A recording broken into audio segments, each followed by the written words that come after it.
Sports Cavalcade.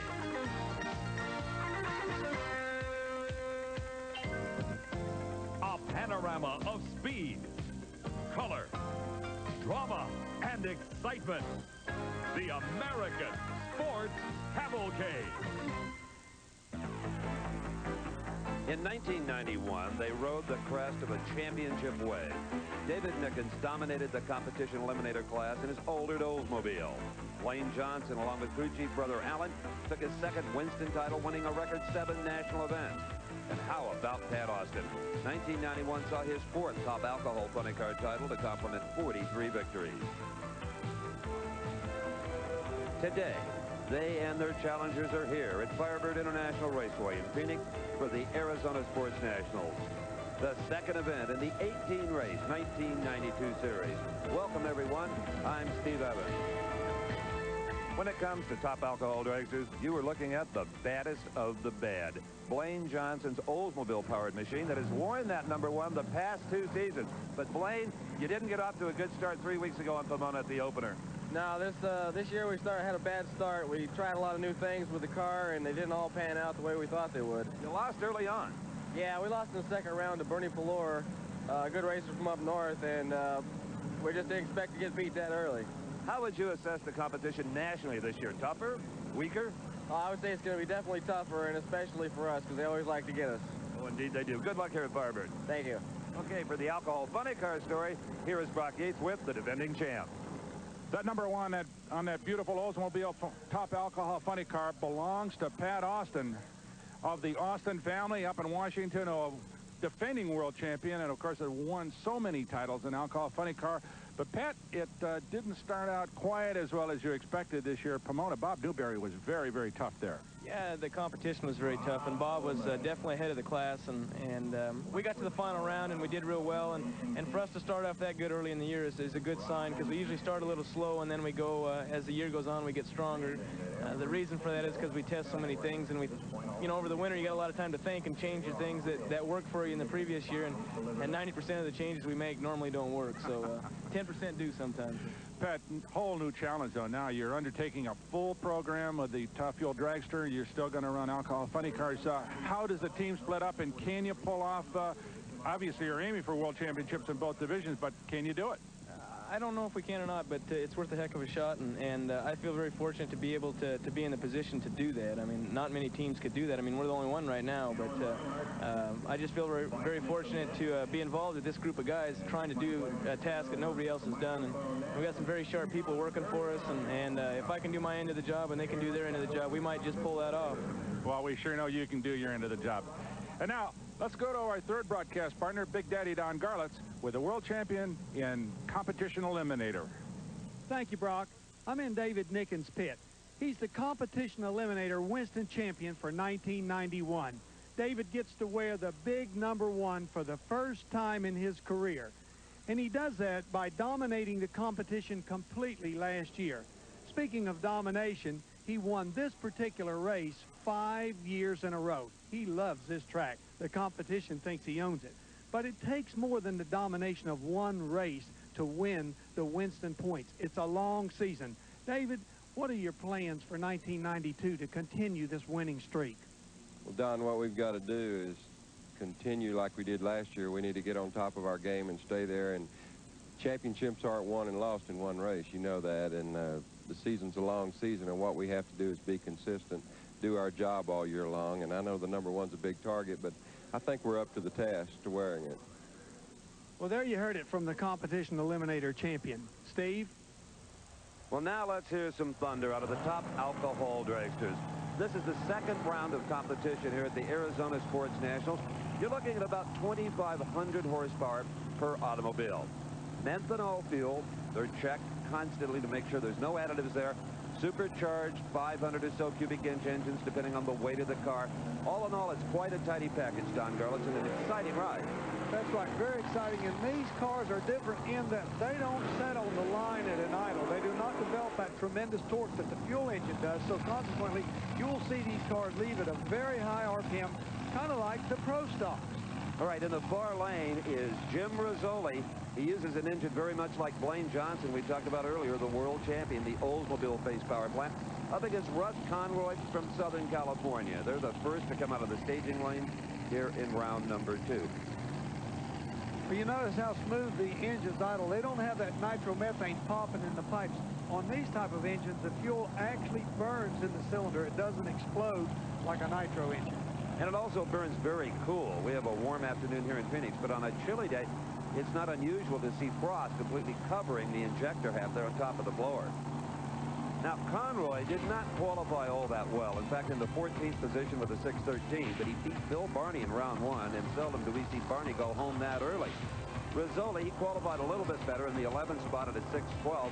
He beat Winter Nationals champion Bernie Ploward in round number 1. So Rizzoli might be a bit of a favorite here. Not a heavy one, but if I was a betting guy, I'd kind of lean that way. These cars very similar in external appearance, at least, to the top fuel cars, except that in most cases the wheelbase is a little bit shorter, and they may be a little heavier, Big Daddy, because the weights vary based on displacement. Yes, they have to have a certain amount of weight for every cubic inch.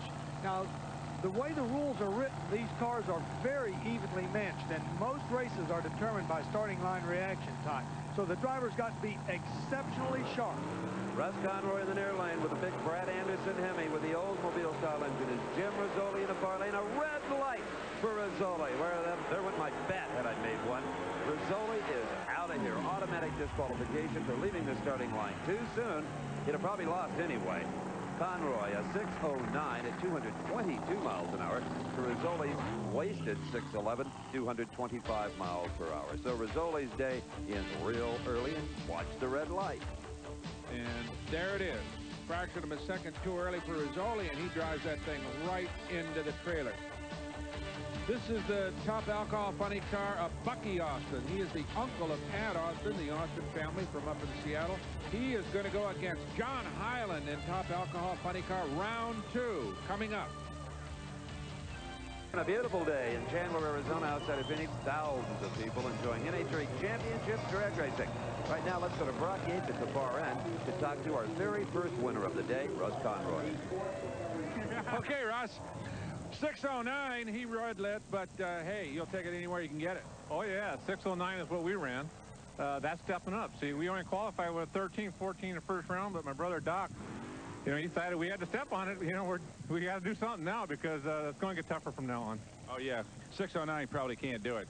No, 6:09 is not going to do it. It's going to take a 6 flat. Okay, go get him, Brock. Thanks, Brock.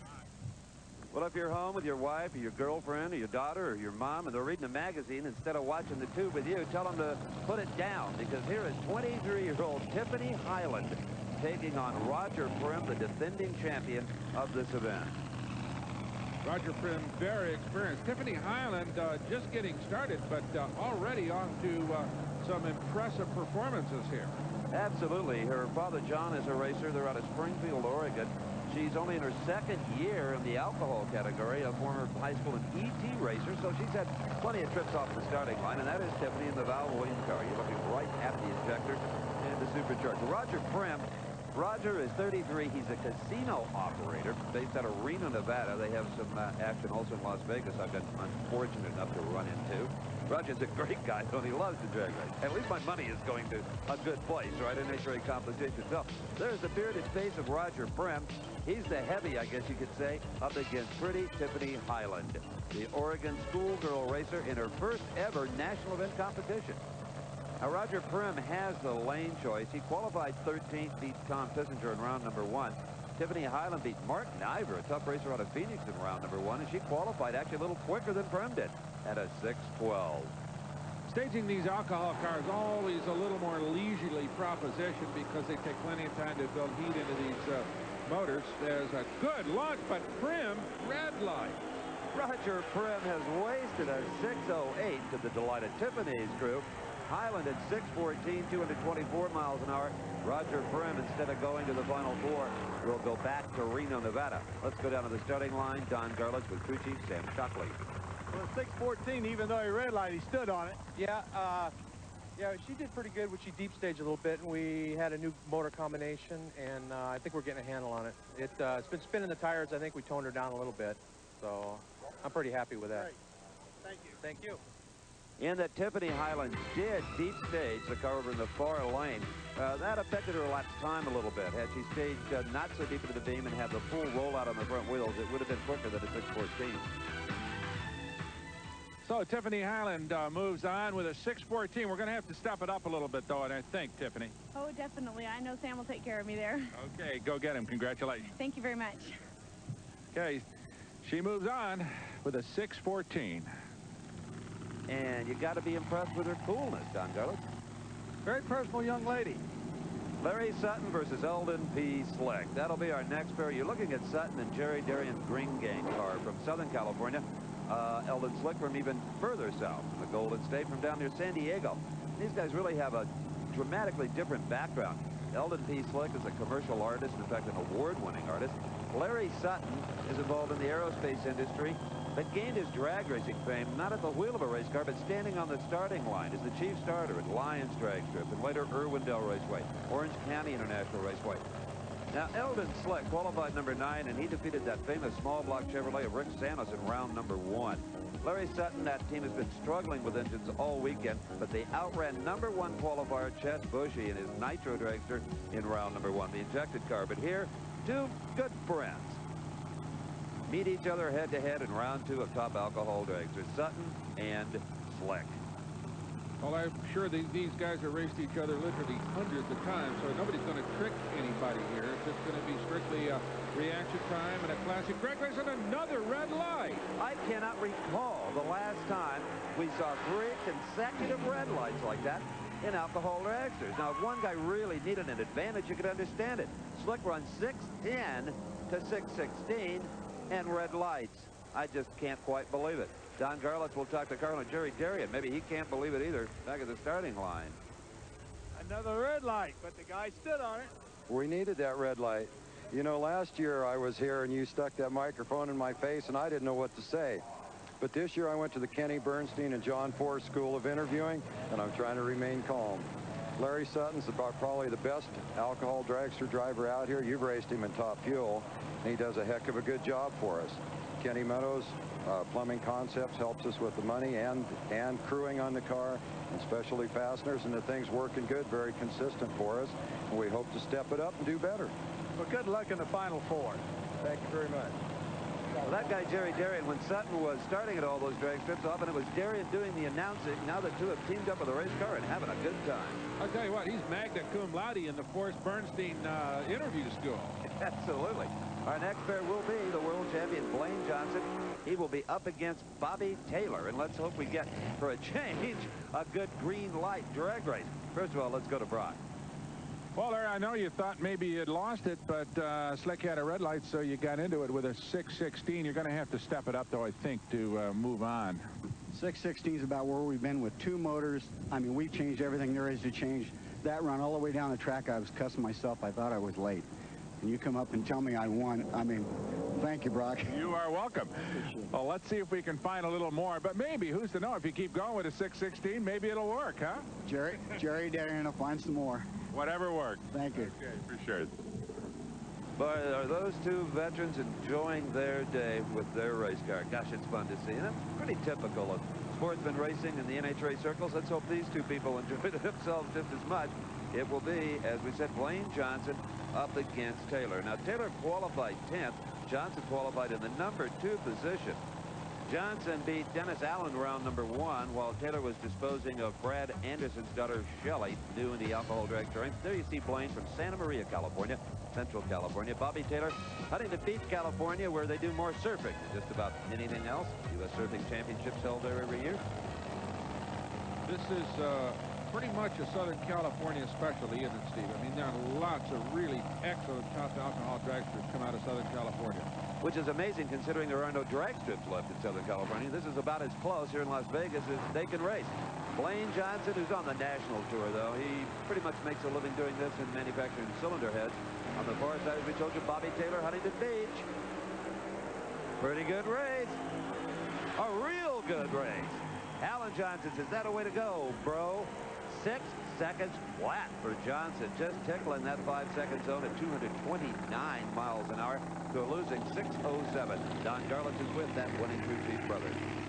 Alan, it's one of the prettiest runs in the second round I've seen. Yeah, that was it was a real smooth run. We're really happy with that lane over there, and it looks like the motor's making good power. So if we can keep it up, we got a good chance at this one. Great. Thanks. Well, that was so good in that both lights were green. Let's have one more look at it. The starting line advantage went to the car in the near lane, Big Daddy, but only by 200.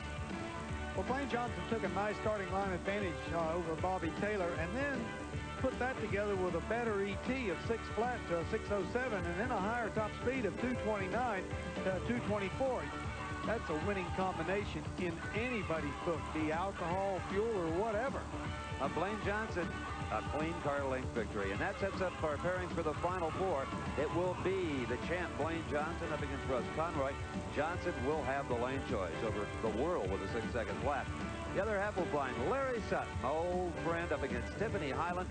Tiffany will have the lane choice over Larry. Right now, let's go to Brock again at the far end.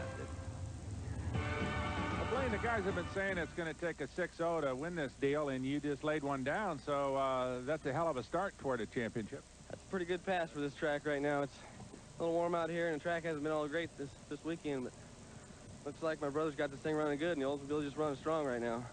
You think a 6-0 will do it? 6 flat, 6:00. Yeah. I think that'll win the race. Well, you're off to a great start. Congratulations. Thank you. Hope we can keep on it. Go get them. He's just got to run 2 more of those 6 flats. Piece of cake, huh? Already on the pad, Pat Austin, his dad Walt, looking on, looking at that alcohol funny car, trying to remember if there's anything they forgot. We'll have those cars when we come back.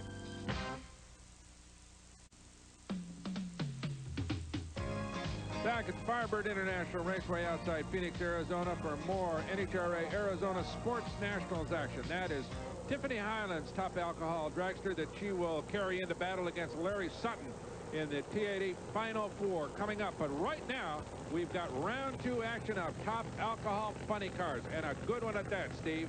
You bet. You're looking at the Dream Weaver car of John Weaver. His only dream right now is to defeat the dynasty that is the Austin family in this category. Well over 40 victories in an alcohol funny car, this and many others that preceded it, Don. You ever wonder what goes through a man's mind when he's facing a team like that that's almost unstoppable? What do they do? What do they try to come up with? Because they've come to win the race. We should ask all the guys that raced you. You put them in the same position for a lot of years. Dick's stewing on that right now. But there is John Weaver from Hanford, California, Central California, big agricultural area. Pat Austin from Tacoma, Washington. The family in the muffler business, both wholesale and retail, and they've done real well in business and on the direct strip. Mike Austin, Pat's brother, still finds time to crew on this car, but mainly concentrates on the top fuel drag that you'll be seeing all season long and other programming here on TNN. Well, here we go, and look at the little smoke come out as they bring the RPMs up. Well, Steve, I figured it out. They red light. They tried too hard. Red light and almost crossed the center line. Yep, Walt Austin's son Pat has intimidated another one with a 6:16 at 230 miles per hour. The beat goes on for the Castro GTX car in this category. Don Garlits is down there with the Major Domo. Well, the young man continues his march. Well, we're working on it. We're kind of we got a new engine combination, and we really don't know if it's coachable yet, but we're working on it. Never heard a crew chief refer to an engine as coachable. I had a speech coach tell me one time I wasn't. All right, that is David Baca doing a burnout here. He is the next up against Pete Duhart. Duhart driving the Stephen Gale Carter car is the defending champion. We won this event for another team, the Minor Brothers, 1 year ago. We'll talk more about Duhart in just a moment. He's an interesting guy. First, back again to the far end. Well, Pat, a 16 with this kind of win, I would imagine you got to be pretty happy with that. Yeah, anytime you can get past another round, you got to be happy. But spun the tires out there. It should have some more in it, hopefully, for the next round. What do you figure it's going to take? I think it's going to take a low 6-0, probably 6:05, 6:04 to win the race. So you're going to have to step it up a little bit. How's this wind's getting a little bit crankier out here? Yeah, it's also putting some dust on the track, which is going to create some problems. So guy's going to have to judge that and make his tuning adjustments around that.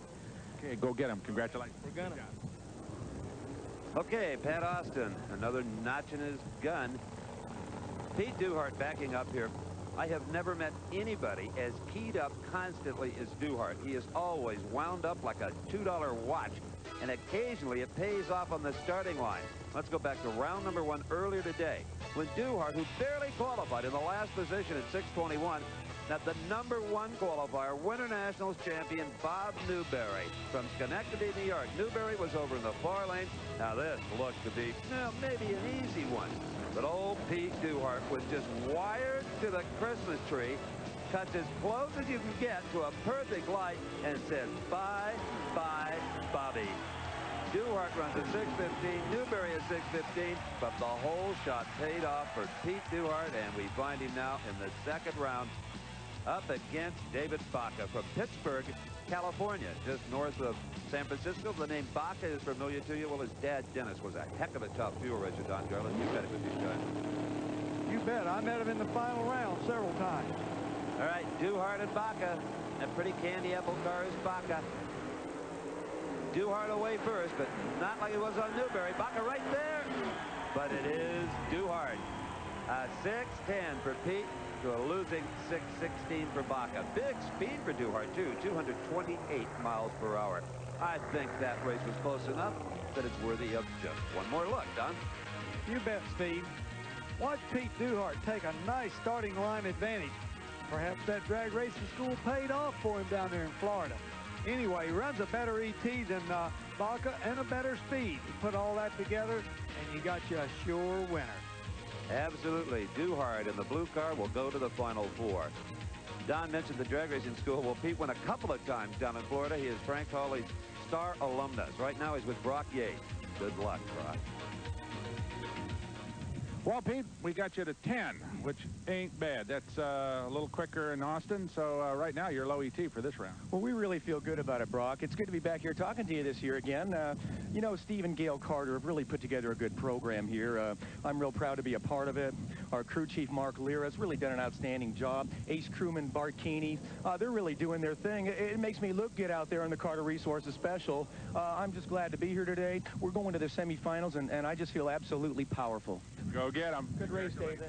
The Emmy for alcohol interviews goes to Pete Duhart. Be careful, Yates. He'll follow you home. You look at the Blaine Johnson pits. They get ready for the Final Four. We'll be back to Phoenix for more Sportsman Racing. Get right at it. Burnouts going underway here for more round 2 action in top alcohol funny car at the Arizona Sports Nationals. That is Wayne Stokel versus Lou Gasparelli. A couple of veterans here, Steve. Especially Gasparelli in this category. Lou has been, I think, in alcohol funny cars as long as the category has existed. He's hit the wall, he's spun them out, he's tipped them over, he's blown the bodies off, and he just keeps coming back for more. He's also won his fair share of competition. Good racer. Two very evenly matched cars, Steve. Gasparelli comes into the second round with a 6:13 to Stokel's 6:15. It doesn't get much better than that. No, it certainly doesn't. And two absolutely beautiful cars. The boogeyman machine over in the far lane of Wayne Stokel. Those cars have always been called that. Wayne Stokel from Madera, California, up in the edge of the wine country in the Golden State, up against Lou Gasparelli, West Covina, California. Longtime garage operator, a first-rate, a master mechanic. It would have been called years ago when guys still really knew how to work on cars for the public. Now they call them technicians, and all the real mechanics are doing drag racing, just like Gasparelli. Absolutely, as it should be. Either driver in a big hurry to stage here. You can see how strong the wind is. It's even buffeting the Christmas tree electronic starting system. They take their time to stage, wanting to build some nice heat in those billet aluminum heads they have on these cars. That alcohol won't burn properly if the engine isn't up to a nice, warm temperature. In fact, these things burn so cool they don't run any water in the block or the heads. All right, the wind at their back. Stokel and Gasparelli pre-stage. You hear the RPMs come up. They sidestep a clutch just like a street car. The difference is they don't depress it to shift the 3-speed transmission. Surprise, surprise. We got us another red light. This time it's on Gasparelli, and he, keep him away from sharp objects. He throws away a 6:18 to Stokel's 6:29. And I've got to wonder, Don, if maybe the wind pushing at the back of those cars isn't moving them quicker. It's a good possibility. There's something definitely happening. We're seeing an awful lot of red lights out here today. All right, there is Pat Austin's uncle, Buck. Bucky Austin, also from the Pacific Northwest, starting up that engine, and he'll be up against John Hyland. And if that name sounds familiar, he is Tiffany's dad. They're participating in both categories today. Well, I'd say that's a lot of work to do. For Bucky Austin, it's a brand new race car, and they've been having some trouble with it. It's got a little bit of the new car blues, Don. I just wonder how much of the information that's over on Pat Austin's car is shared with Bucky, the two brothers. I wonder if they share the tuning tips. Well, in past years, they didn't even share Christmas, but I understand the family's gotten a little closer together now. Maybe some of that does go on. Let's go down to the far end to Brock Yates. Wayne at 29, he red lighted, but I would imagine that racetrack's getting a little cranky with that crosswind. Yeah, I looked down here and saw the dirt blowing around down here, and I was concerned about it, to be honest with you. Yeah, we talked to Pat Austin a little earlier, and he said it was starting to throw some dust, lay some dust down, and of course the visibility was bad for you guys.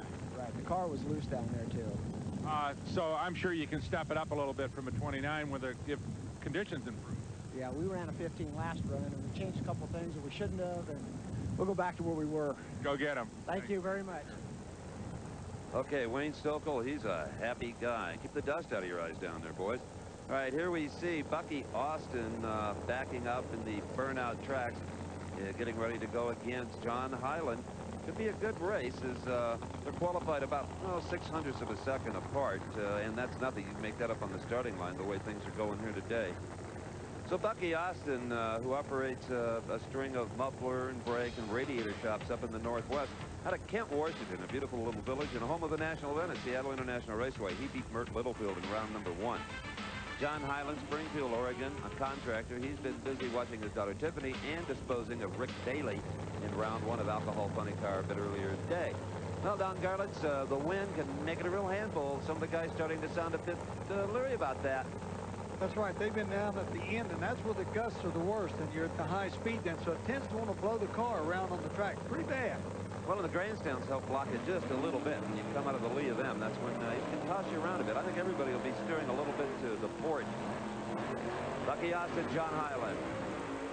Woo, and Hyland goes into a wheel stand, brings it down, almost crosses the center line, and shuts it off. Bucky Austin, a 6:08, 230 miles per hour. Let's go to Big Daddy Don Garlitz down in the starting line with the crew chief for Bucky Austin, Mr. Mike Cooper. Very nice run, 6:08 in this win. Thank you, Don. I appreciate it. We've been struggling with a new car, new crew and everything, and I've been struggling with about an 80 cubic inch motor I'm not used to dealing with. I had with a dragster, but I think it's starting to come around right now. Very good. All right, thank you, sir. Thank you. A 6:08, you can bet it's coming around, and we have come around to the pairings for the final 4. It will be Pete Duhart up against Bucky Austin. Austin will have the lane choice, but as quick as Duhart's been, anything could happen. The other half finds Pat Austin up against Wayne Stokel, and Austin will have the lane choice there. Pat, that is. Let's go down to Brock Yates at the finish line with Bucky Austin, see how he's feeling about things. Okay, Bucky, we got you at an 08. That gives you lane choice against Pete and low ET for the round. Not all bad. No, we've been fighting. It's all brand new car since Pomona, and I've had a lot of help from my other competitors. My brother, Walt, Pat, Bob Newberry, Minor Brothers. Everybody's helped me quite a bit because I was kind of behind the 8 ball with a brand new car, and we found one little thing wrong, and my crew, Mike Cooper, Jason, my wife, Julie, we all worked hard. Plus, I can't emphasize the other competitors that helped me, and I really appreciate it. Oh, that's great, Bucky. I'll tell you what, the wind seemed to be really kicking up pretty good here. Was it bothering you at the end of the track? No, when you drive the car, you get so, your adrenaline gets moving so bad that as long as you're ahead, you know what I mean, you're not worried about steering it. Just point that rascal toward the finish line. You got it. Okay, good job. Congratulations. Thank you very much. Run much quicker than that 6:08, Bucky, and that help's going to evaporate quickly. Here comes the Bill Meropoulos competition eliminator car. Heading for the staging lanes, he'll be up against Bob Haas in the competition round 3. That's coming up. Stay with us.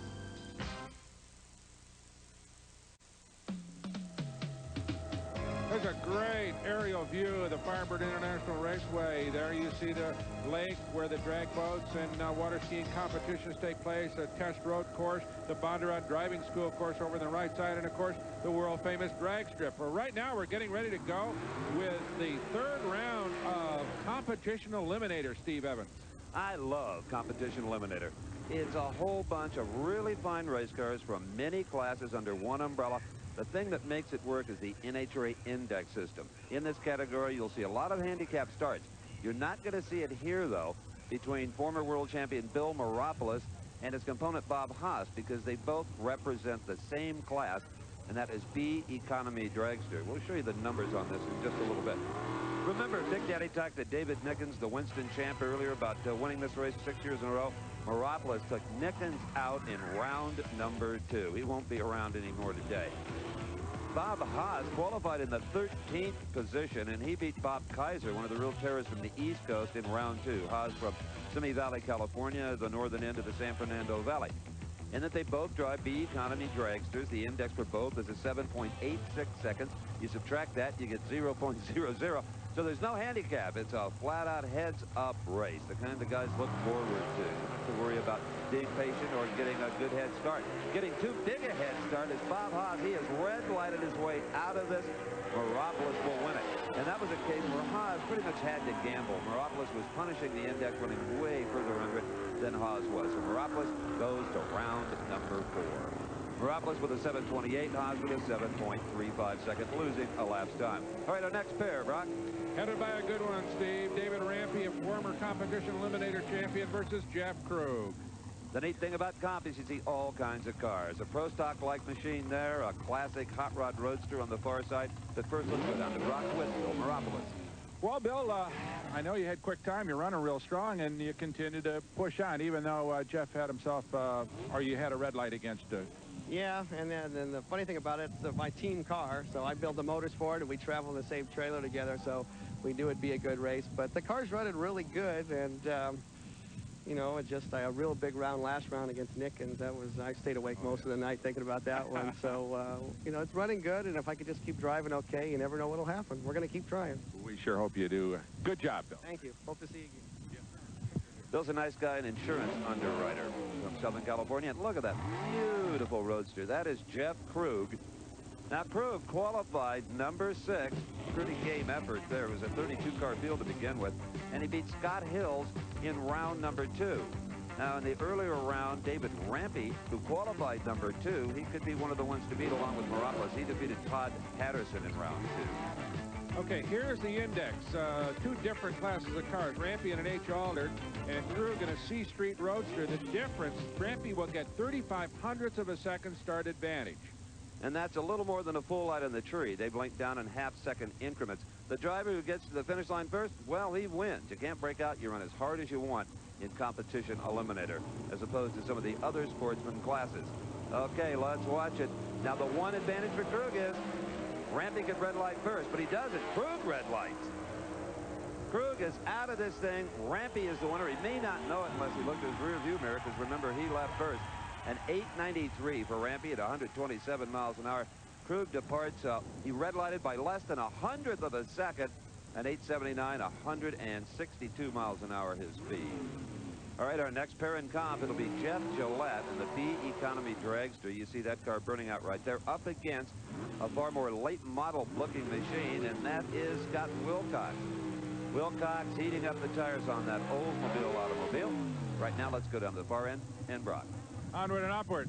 Yeah, I'm telling you, you know, we had a close run out at California and, you know, Pomona, and I red lighted against him, and then he turns around and red lights back to me here, so I guess to give it back to me here.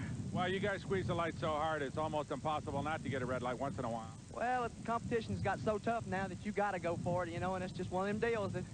Late's just as bad as red, I guess. Well, onward. That's good. Congratulations. All right, thank you. See you.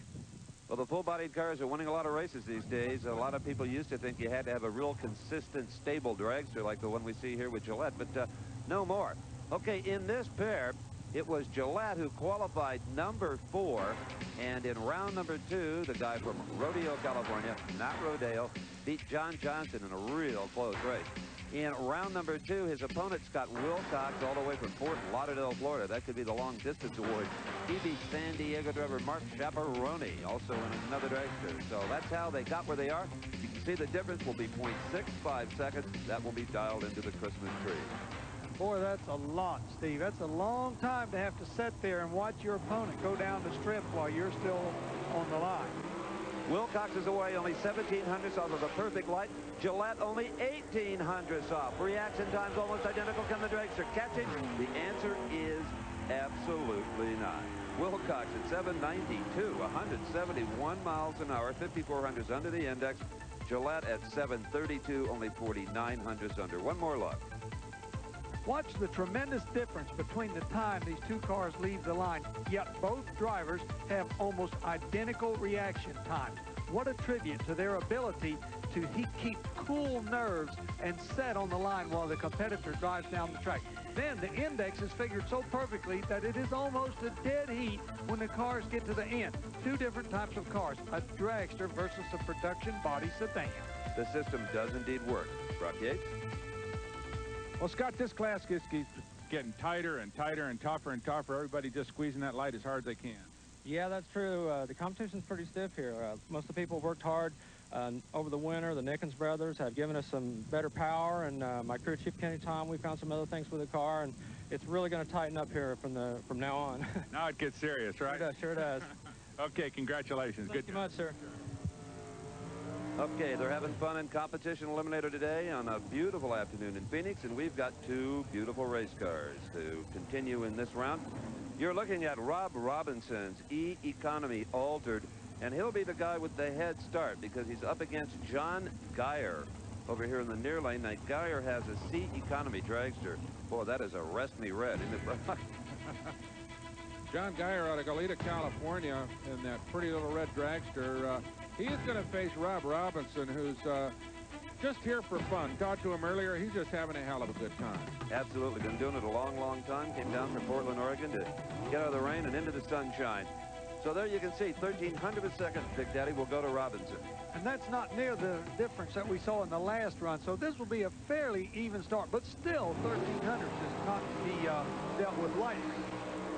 Red light for Geyer, and it's going to be Robbie Robinson with an easy victory, even though Geyer will blast across the finish line. Robinson saving his engine for the next round, final four, so Robinson moves on. And Geyer's red light was not even close. He was a full 1/10 of a second ahead of the tree. So in the Competition Eliminator Final Four, it'll look just like this. Many-time national event winner Bill Moropoulos up against Milan Rob Robinson. Moropoulos will have the lane choice. He'll be tough. He was the #1 qualifier. It'll be Scott Wilcox against former Winston champ David Rampy. Rampy will have his choice of lanes. Right now, they both look to be pretty equal. Meanwhile, you're looking at the engine of Wayne Stokel's alcohol funny car. He's off looking for a miracle worker because he has to face Pat Austin in the Final Four, and he needs a whole lot more horsepower.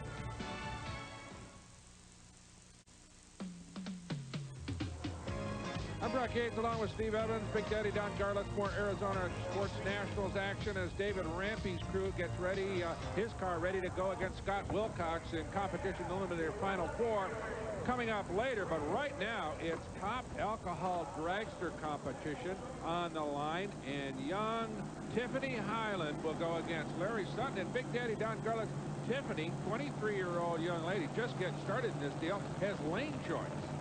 Yeah, and I don't imagine Larry's liking that too much because the young lady's been running good today, and I don't think he wants to get beat. Oh, I assure you, Larry Sutton doesn't want to get beat. The only thing that these two drivers could possibly have in common, other than their interest in alcohol dragsters, is that they both are members of the National Hot Rod Association, as is every driver here. And let me just take a moment to invite you to become a member of the very special organization, NHRA. For just $48 a year, you get 48 issues of National Dragster. Can't live without that. A patch pin rule book and more. And if you order by calling the number on your screen, you'll get a free copy of Diamond Piece Home Video Drag Racing 90. So, call today. And you can be sure that Tiffany and Larry and everybody in the pits are members of NHRA, and I'm mighty glad of it because the competition here has been really terrific in all of these sportsman classes so far today. Couple of big Hemis going head-to-head, Tiffany Highland and Larry Sutton. Which will it be, the old pro or the new young superstar? Neither one have ever been to a final round, I can tell you that. It'll be a thrill either way. There is Larry Sutton in the green car of Jerry Darian. Jerry Darian, auto shop teacher in Southern California. And away they go. Tiffany gets the advantage. Sutton maybe pulls, even gets a little loose on the racetrack. And Sutton got a bit too loose. Couldn't hang on to the race car. Tiffany Highland wins it at 6:16. Larry's very close, 6:17. But her hole shot made it look a little worse than it was. Don Garlitz is at the start. Well, a 6:16 to 6:17. Very close racing. Yeah, it was. Both tires seemed to spin the tires a little bit, but I'm happy. And the mile an hour up a little bit, so we're doing better. It's definitely spinning the tires in the middle. You're in the final. That's what counts. That's right. And she's real happy. It's the first time she never got past the first round, so she's doing really well. I'm real happy for her. Beautiful. Thank you. All right, let's have another look here. You'll see Tiffany obviously off the mark first, but Don, it looked to me like maybe Sutton pulled even until he lost some traction. That's a very good possibility. His engine makes good power in the middle of the course. I noticed also as they got down course, that wind was kicking up pretty good. It was moving around a little bit. There you see Sutton got over out of the groove just a little bit. That could have possibly cost him the race. Here he comes back, but it's too late. Tiffany has already moved into a very substantial lead. Good. Alcohol dragster racing.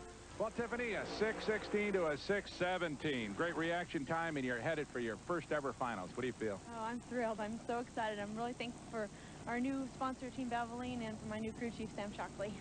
Made a great pass. Looked great. It looked like he had you a little bit at half track, and then he just put on the power and moved right by him. I was trying to. Great job. Congratulations. Thank you very much.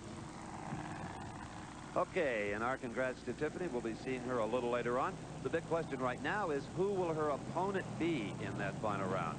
Will it be Blaine Johnson or Russ Conroy? I'm sure if she had her choice, she'd say, give me Conroy. He hasn't won 2 straight Winston championships.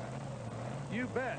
Johnson's been running 6 flats, whereas Conroy's only run 6:09, and I'll tell you that's a lot of difference in alcohol drag racing. Yeah, that's quite a few car lengths difference, as a matter of fact. Meanwhile, a little celebration going down at the far end. Not only is Tiffany going to the final round, but her fiance just proposed and she accepted. Wow, well, congratulations all around. Everybody having a good time here at the Sports Nationals in Arizona as here comes Russ Conroy with that big long wheelbase alcohol dragster, but he has his hands full against Mr. Johnson. Absolutely. That Oldsmobile powered engine developed really by the Johnson brothers has been the scourge of alcohol dragster racing. We have, ladies and gentlemen, what a surprise, yet another red light. Conroy just had to gamble. You'd have done the same thing in his position. Johnson, a 6:04 at 228 miles an hour. Let's go to Don Garlitz down on the starting line to find out who his brother Alan feels about going into the finals up against Tiffany Highland. Well, Alan, a 6:04, that's a really good one, getting better every run. Yeah, that's a pretty good run. The track seems to be getting falling away a little bit, but we got a lot of Oldsmobile power there, and it's overcoming it. I think we're going to be all right. It looked like it'll be strong in the final. Yeah, I think if we just keep it together, I think we'll have it. Thank you. Ooh, don't get overconfident, Alan. All right, here are the pairings for the alcohol dragster final. Blaine Johnson up against Tiffany Highland. Who has lane choice? Well, of course, Johnson does with that 6:04. Tiffany needs to find about 1/10 of a second. Well, Blaine, an 04, and she laid down a 6:16, so you got a pretty good advantage going in against Tiffany. Yeah, that's not too bad. We just have to do everything we can to run as fast as we can, run every round. Everything looked like it was hooked up real good. Is there any more left in it? I got a little loose out in the middle. I don't know exactly what happened. I might have over-revved it a little bit in first gear, but we're going to come back and give our best for the final.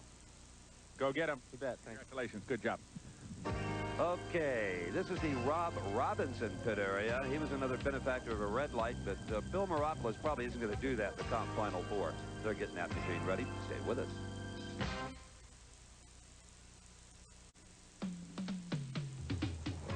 Well, you know, it's always fun to be at the races in person like all the people here at Phoenix, but if you can't be, well, just call NHRA now, presented by Castrol GTX. It's a 24-hour drag racing information line with the latest info and your favorite drivers and events. You call 1-900-468-NHRA. You'll be billed by your local phone company. All right, let's pick up alcohol funny cars.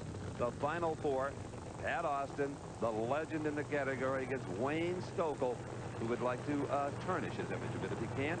little panic on the part of Walt Austin. He appeared to get it underway. We see the crew scurrying around the Wayne Stoffel car, making sure nothing is leaking out of that car, Don. Well, a 616 for Pat Austin and a 629 for Wayne Stoffel. You just almost have to give the nod to Pat Austin. But we've seen some of the faster cars leave too soon here today, so I guess he's got some kind of a chance, but I guess it's slim. Well, normally you'd say, well, his only chance is a hole shot against Pat Austin, who is generally ahead of everybody. No, let's just watch and see how these guys approach it. It's their race. RPM's up. Stoffel gets the evil red eye. As so many have, this is truly an inordinate amount of red lights in this kind of racing. A 609 for Austin, 639 for Stoffel. I'll say he had to gamble. 231 miles an hour. For Pat Austin, he goes to yet another final round. A countless number of final rounds in his career with a Castrol car. And you know what? It may be a family affair, because the body being latched down on Bucky Austin's car, Pat's uncle from the same region, Puget Sound area, up against Pete Duhart, whose starting line reactions have been uncanny. Well, Steve, maybe we won't have a red light race here because these cars are very evenly matched. 608 for Austin to 610 for Duhart. So perhaps one won't get too nervous and leave early. No, absolutely not. And you know, as far as picturesque burnouts these days in NHRA drag racing, I'll give the nod to the alcohol funny cars. They're doing the longest burnouts of cars in just about any category, and I personally get a kick out of watching them. Right now, let's go down to Brock Yates with Pat Austin. Well, Pat, in 09 in some pretty difficult conditions out here. The racetrack, a lot of wind, and it looks like it's laying a lot of dust on. So you got to be pretty happy with that. Yeah, that's a good run. I mean, it was a little smoother that time. We got it to hook up a little better. I don't know if it's going to be good enough for lane choice, but at least we're in the final, and we just got to go with that. Well, you moved up from a 16 on that last pass, so I would say in pretty adverse conditions in 09 is pretty good. Hey, we can do it again. Go get him. All right. Hey, thanks, Pat. You know, as far as Bucky Austin is concerned, Don Garlitz, he ran a 608 the round before, but I don't think conditions are as good now as they were then. That's why that run of 609 by Pat Austin just a few minutes ago is very impressive. All right, that is Duhart in the blue and white car and the dark-colored car. That is Bucky Austin. It's Austin away first. No red light, Steve. Nope. Duhart trying to cut him down. Oh, was that close? Bucky Austin. 6:11 to Duhart's quicker, 6.09. In fact, he was quicker even than Pat Austin, but he died by the hole shot this time. Don Garlitz is down with crew chief Mike Cooper at the starting line. A 6:11 to the 6:09. You're very close to the other family, Austin, in this race. Yeah, it ought to be a good final. I know both of them really enjoy running each other. It's quite a battle between them who does the best, and I know Bucky would just do anything to beat his brother Walt. So we're going to give her a good try. Good luck. Thank you. Sibling rivalry? Absolutely. Why not? Bucky Austin in the near lane, and he got a nice little advantage there. Not much, though. Let me tell you, Duhart was late because he wasn't. A 4.2 to a 4.5 light. Both are considered on time. One just more on time than the other. And it's exactly what Austin needed. He had 200 off the mark. He was 200 slower. Add them all together, and he won by, get this, 8 thousandths of a second. That was the difference at the finish line. So we now have the pairings for the alcohol funny car final. Pat Austin against Bucky Austin. Pat Austin has the lane choice, 609 to a 611. Brock Yates has Bucky Austin at the far end of the racetrack. He's loaded with Austin. Well, Bucky, I'll tell you what, this is a AAA deal. Alcohol, all Austin. You're an 09 to a 611. Pete, it was just strictly a hole shot on your part. He had a lower ET, but you just nailed him in at the start. Well, I ran 08 the first round, which was good. In 11, I think we smoked the tires pretty hard. I was fortunate enough to win. He's a tough competitor. Now we got to get after it again and get that 08 back and take on my nephew and my brother. What do you think it's going to take to win this thing, Bucky, with the track conditions the way they are? Well, it'll probably be the starting line. You know, he's world champion. He's the toughest guy out there. You know, I look up to him, even though he's a younger guy than I am. But he is champ. He's good. And but, you know, we've been together before, so stranger things happen. We're going to go after it. The car will run 607, 608. Congratulations. Good job. Thank you very much. Bucky Austin, one of the most informative interviews of the day in any of the categories. Stay with us. We'll be back with comp. Back at the Arizona Sports Nationals, where Tiffany Highland and friend consult the old IBM to see if it's got any answers on how you blow away Blaine Johnson, the current world champion and top alcohol dragster. In the meantime, though, we're going to go out to the starting line where David Rampy and Scott Wilcox are going to go at it in the first half of the competition eliminator Final Four. First, let's do the book work. Rampy with an H altered, a 9.37 index. Wilcox a C altered, 843. Quick math, 0.94 advantage to Rampy. You say, what's an index?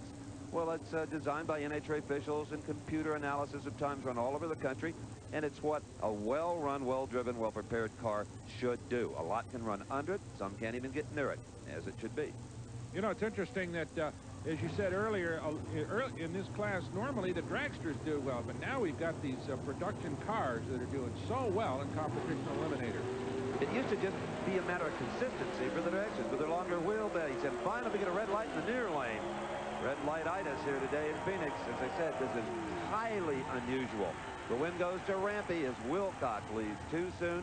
An 890 at 129 miles an hour for David Rampy, H. Alder. All right, who is Rampy going to meet in the final? Well, it could be a dragster. It could be another full-bodied car, much like his own. There you're looking at Rob Robinson, and you already saw Bill Moropoulos, and you see him again, the insurance underwriter from Southern California. These are two good cars. I wouldn't call this one. I'd hate to. I couldn't.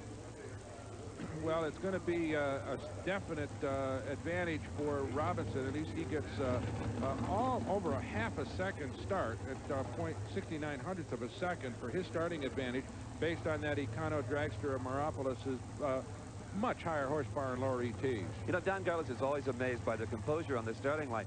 This would have driven you crazy, this kind of racing. I don't know how Moropoulos can stand to sit there 0.69 of a second and watch Robinson go down the racetrack. Well, he did, but he didn't get as good a light as Robinson. Nah, about 300s off, and he didn't catch him either.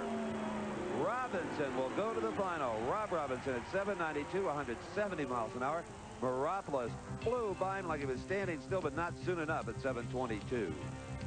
Here we watch the replay. We see Robinson take that 0.69 of an advantage on the index, and it must have just thrown Moropoulos off just a little bit because he did not cut as good a light, and that's what made the difference. He needed every tenth of a second that he could possibly get to be able to cover Robinson on the course down as he got underway. As you can see, they got down toward the end. That little bit of difference that Robinson had on the win was just about what Moropoulos was late on the starting line. Absolutely. The final round pairings will not include Moropoulos. David Rampy will have lane choice over Rob Robinson. Brock Yates?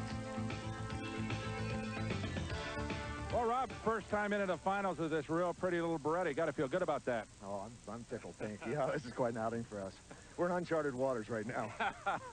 Well, Rampy, of course, has been there before, but, hey, you got to squeeze the light and hope for the best, huh? Hey, we're just happy to be here with David. As far as I'm concerned, he's the class of the field, and we're just darn proud to be in the final round with him. Well, we're proud of you. Congratulations. Best of luck. Thank you very much. I'd call that man the class of the field in more ways than one. Stay with us. The finals are next.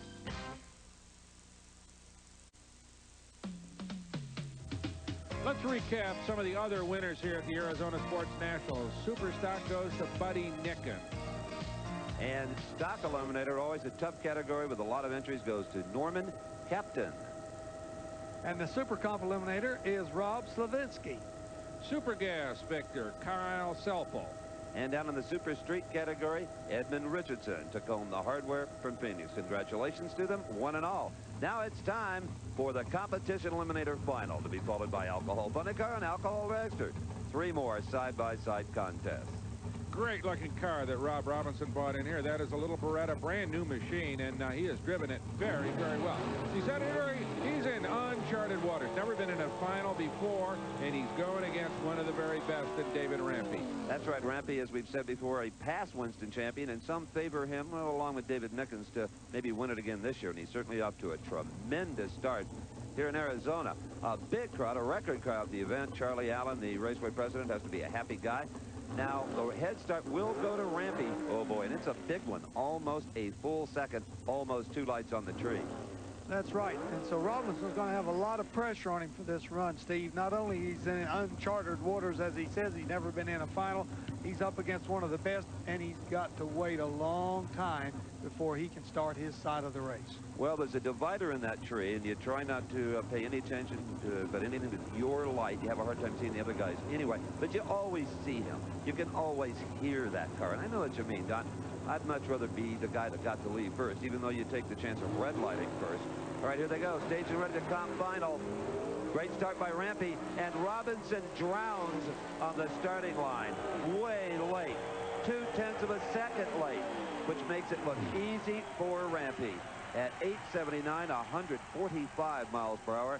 And I think, unfortunately, for Mr. Robinson, you'll be able to see with the naked eye that he needed a life preserver off the starting line.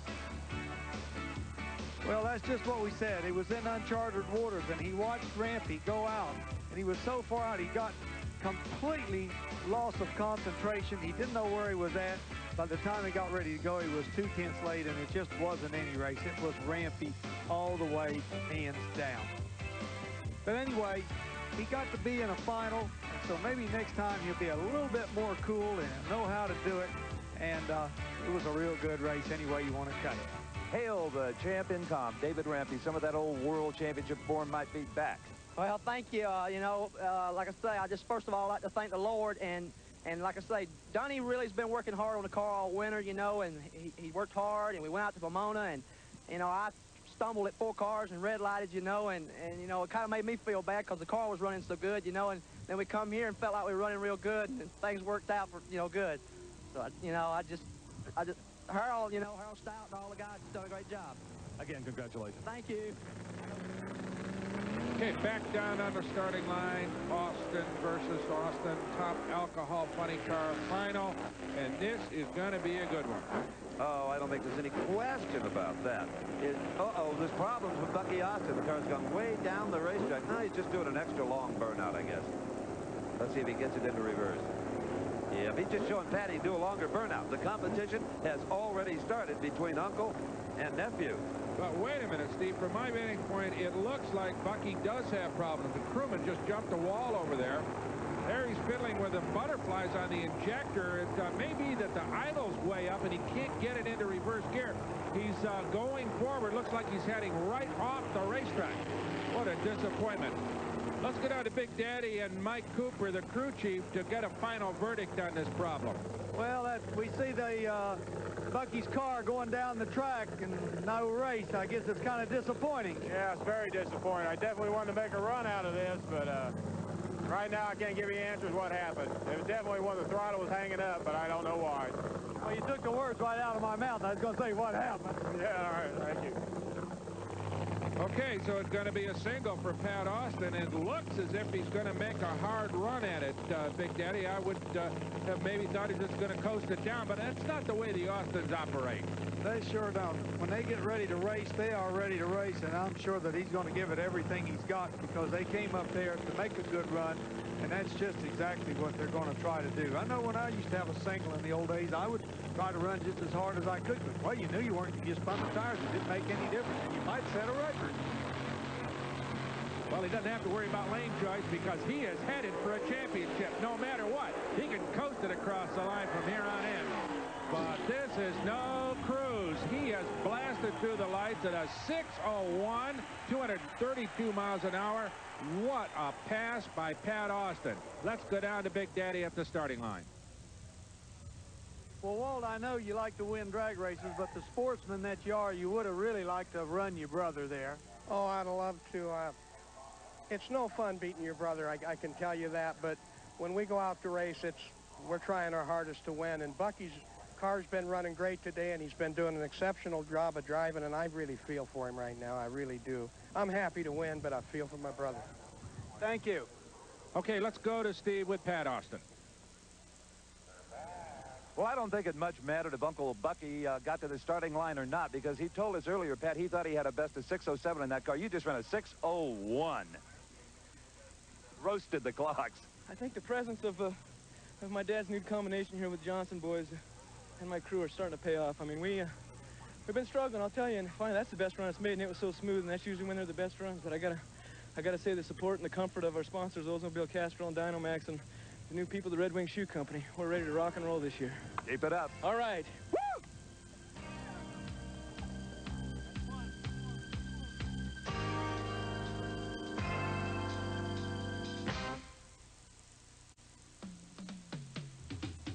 Welcome back to the NHRA Arizona Sports Nationals. There's only one more speed contest at hand.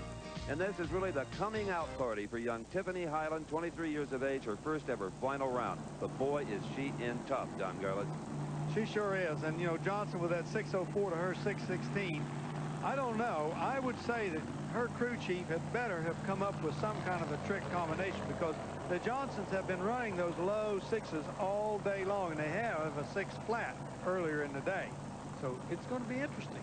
Tiffany, though, I think has shown a lot of, well, a lack of nerves today. Well, she's being well coached, no question about that. I mean, her dad has been around. She's done a lot of racing, but she is up against one of the very best right now. As there you see Blaine Johnson in that race car, getting that engine up to full boost in terms of temperature and supercharger levels, and he is ready to go, no question about that. But the young lady, I got a feeling, is going to give him a good race. Did you see that last little bit of instructions that Alan gave Blaine? Yeah, it was like, give it hell, buddy. Give it everything you've got. Exactly. There's Tiffany. There's the two of them. It's a good car race. Tiffany Highland's right there with a champ. Oh, did she give them a fright. She may have lost it at a 606, but Johnson had to run a 601 to beat her. 227 miles an hour to 226 miles an hour. Let's go to Don with the winning crew chief. Well, Alan, a very impressive run. 601 in the final. It sounds to me like that thing stayed strong all day. Oh, it certainly did. It was a real good day for us. We had the power we needed to get down, and the track stayed good. And, you know, we couldn't ask for anything more. It's a good win for us. Congratulations. Thank you. Well, I'll tell you what, Tiffany gave the Johnson boys all they asked for and a little bit more. This is one fine drag race to cap the Arizona Sports Nationals, Big Daddy. It certainly was, Brock. The start looked even, but Johnson did have a slight advantage. But the real accomplishment, I think, in this drag race was the 606 by Tiffany Highland. The crew chief really turned the knobs right on that car. The Johnsons were very consistent, and that's what it takes to win races all day long. So hats off to the Johnson family. Boy, that was a pretty good race. You were off the mark pretty well. I'm not sure you ever saw her, but she was there. You'd made a mistake. She'd have nailed you. Is that right? No, I have no idea what happened. I couldn't see anything, but I guess we ran okay enough to win, so. 601 to a 606. But you know, there's a certain pressure when you're racing a rookie, especially a young woman like that. You really want to win it bad. You're going to get a lot of heat from your pals. Oh, yeah. 601's a good lap in the final. Oldsmobile really came around. You know, Tiffany, they stepped it up pretty good in the final, and that's good for them. They'll be on their way. Absolutely. Better watch out for her in the future. Oh, yeah. So to all the winners here at the Arizona Sports Nationals, from Big Daddy Don Garlitz and Steve Evans, I'm Brock Yates. Congratulations to them all. The executive producer for American Sports Cavalcade is Harvey M. Palish. Supervising producer, John B. Mullen. Produced and directed by Mark Kuchet. Promotional consideration provided for and a fee paid by this special offer from Diamond P. They take it to the limit and beyond. They force body and machine to the extremes of endurance. Often unpredictable, always spectacular. That's the reason Diamond P Sports has once again opened its action-packed archives to produce a dramatic new video entitled And They Walked Away Too. The blazing inferno of high performance gone awry. Open wheel sprint cars locked in death-defying ballets. The heart-stopping drama of unbelievable two-wheel disasters. Awesome displays of man and metal turned to mayhem. To get your copy of And They Walked Away Too, send $24.95 plus $4 shipping and handling to the address on your screen. Or better yet, call 1-800-767-9700. Visa and MasterCard accepted, no CODs. That's 1-800-767-9700. Call today.